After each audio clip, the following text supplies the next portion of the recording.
Hi everyone, my name is Terra. I am a drag queen from Montana, and as a lone drag queen in a small town, a lot of people ask me to help them get into drag. So I have finally broken down and decided to start filming little tutorials to tell people how to do it. So if you're seeing this video, chances are I probably sent it to you. So today I'm going to start with just gluing down my eyebrows. Um, it's a really simple process for me, really. I've already started the prep work by using a cotton ball and some rubbing alcohol to just cleanse my brows and get all the oils off of them. This is just so that way we ensure that the glue sticks and holds.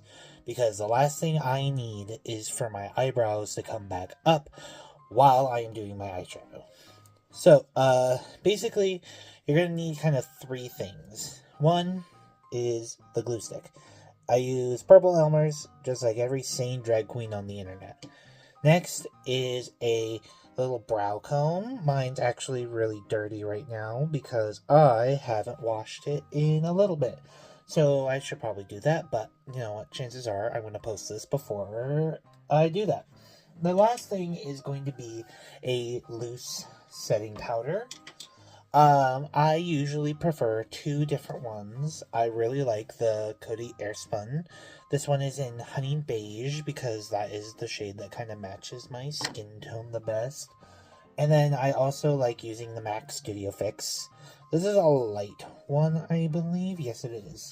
So we'll be using that today, but the Airspun works just as well as long as you have like one of these firmer powder puffs with you. So we're gonna just go ahead and get right into it. This is a fresh glue stick because I can't find the one I was using. So we're just gonna kind of pretty much take this glue stick and we are going to drag it back and forth. We want to make sure every single hair is coated in glue. That is why my little comb here gets dirty really easily. Because then I'm going to use my camera as a mirror, and I pull down on my eyelid, and I take the bristles, and I just gently comb them up. I try not to push too hard because with this particular comb, it is made of metal. I'm pretty sure it was for eyelashes originally, but we work. And then I'm going to take the bristle side of it, the softer side, and I'm going to use that to just really flatten out these hairs. Just go over it while the glue is still damp. And then you're going to end up with a little bit of residue up here. So then I usually lick my finger and just kind of drag it all across to firm it up. Now I'm going out of frame. You don't have to use your finger and lick it if that is not your thing.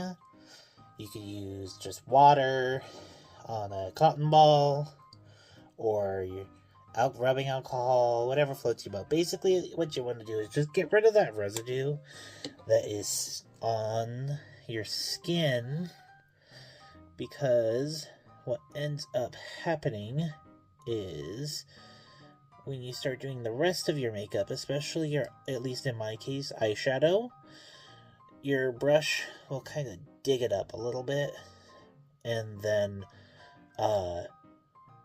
we'll just kind of drag it with it, because once you grab the string of glue, it just takes the rest of the glue with it, and next thing you know, you have a hole in your brows. And I'm gonna be honest, that pisses me off when my makeup do that. If I feel like I have a hole in my brow and from my glue, I will feel like I need to start over. So you can see I have all the hairs all combed up and ready to roll. So now I'm just gonna let that dry a little more, and once I feel like it is dried enough, I will then take the glue stick again and just do another coat, just to really seal it in. In my personal experience, the hardness or the particular challenges I have faced with doing my brows has been the drawing the line between using too much glue and not enough. It is a very fine line, and I have crossed it both ways. Oh, excuse me if you heard that. And then for this one, you don't go back and forth like you did with the original coat. You really want to just have the glue go straight up, following the hairs that you have and that you have combed up. Or if your brows are thin enough, you can probably get away with just combing them the direction that they're laying. And from there, call it a day, really. Okay, so now that we have given our brows a chance to dry a little bit, and now these ones are fully dry, we're going to come in, we're going to do a third coat. But just like the second one, we're going to do, a little thin, following the direction of the brows. Nothing too crazy. And then we're going to take our Studio Fix powder. You don't have to use Studio Fix powder. I would still recommend something that has a little bit of coverage to it. And then we're going to just kind of take that powder puff. We're going to tip it in there. And then we're going to, you see we have it all gathered on the edge right there. And then we're going to go just tap that in.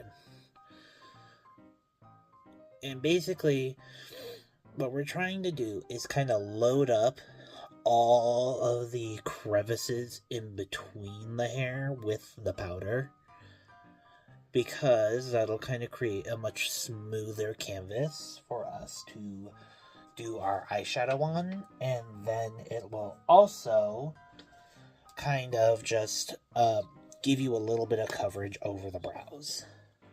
And because with the way that I do my eyeshadow, I don't have to color correct my brows. So I feel like if you are doing something that is a little smaller, like eyeshadow wise, or something that's a little softer, or something that's a little more natural, you might want to consider looking how to color correct that out of there. Oh, and if anyone who is outside my circle is watching this, don't come for me for this terrible angle in this setup and the fact that I don't know what I'm doing. I'm kind of filming this all spontaneously. I don't even have a setup for any of this. I don't have a script. I'm just doing this all off the cuff. I'm a hairstylist as my job, so that's why talking at you has been really smooth, at least from my perspective. For some of y'all, you might be not having a great time, but honestly, if you're still watching, that's your own damn fault. Now, as you can see, we have everything powdered down, and I believe that will actually be the end of this first video. I hope you enjoyed it. I hope this was informational. And I hope you all have a great time trying to figure this out.